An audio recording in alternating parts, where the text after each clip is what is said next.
మనం ఈరోజు air quality life index ని ఎవరు తయారు చేస్తారు, అసలు ఈ రిపోర్ట్లో ఏముందనేది తెలుసుకునే ప్రయత్నం చేద్దాం.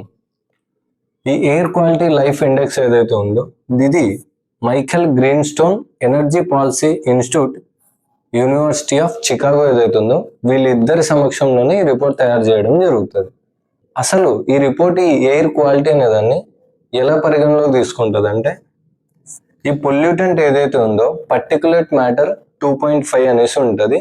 ఈ PM 2.5 ఏదైతే ఉందో ఇది మన లైఫ్ ఎక్స్పెక్టెన్సీ పైన, అంటే మన ఆయుర్దాయం పైన ఎటువంటి ప్రభావం చూపుతుంది అని దీన్ని పరిగణలోకి తీసుకొని ఈ ఎయిర్ క్వాలిటీ స్టాండర్డ్స్ అనేవి నిర్ణయించడం జరుగుతుంది. ఇప్పుడు చూసుకుంటే ఈ రిపోర్ట్లో అసలు ఏం చెప్పినారంటే, ఈ రీజియన్, మనం ఉన్న రీజియన్ ఏదైతే ఉందో ఇందులో బంగ్లాదేశ్ ఏదైతే ఉందో అది మన రీజియన్ లో మోస్ట్ పొల్యూటెడ్ కంట్రీగా ఫస్ట్ ప్లేస్ లో నిలవడం జరిగింది. దాని తర్వాత ఇండియా, పాకిస్తాన్, 4th ప్లేస్ లో నేపాల్, 5th ప్లేస్ లో ఖతార్ ఉన్నాయి. మన ప్రపంచంలో చూసుకుంటే సౌత్ ఏషియా ఏదైతే ఉందో అది మోస్ట్ పొల్యూటెడ్ రీజియన్ గా వార్తల్లో ఉంది. ఈ PM 2.5 అనుకున్నాం కదా, అసలు ఈ PM 2.5 levels World Health Organization ప్రకారం ఏ స్టాండర్డ్స్ లో ఉండాలంటే 5 మిల్లీగ్రామ్ పర్ క్యూబిక్ మీటర్స్ ఏదైతే ఉందో అది దాని థ్రెషోల్డ్ లెవెల్ గా నిర్ణయించడం జరిగింది.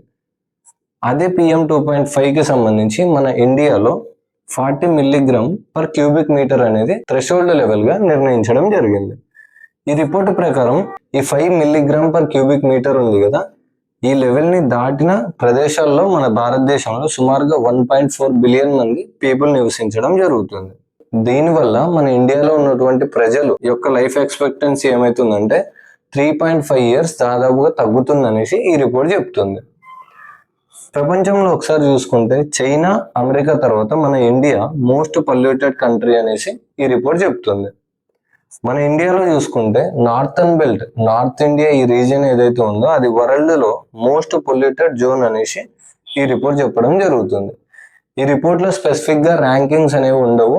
ఇది రీజియన్ ప్రకారం మోస్ట్ పొల్యూటెడ్ రీజియన్ ఆ రకంగానే ఉంటుంది.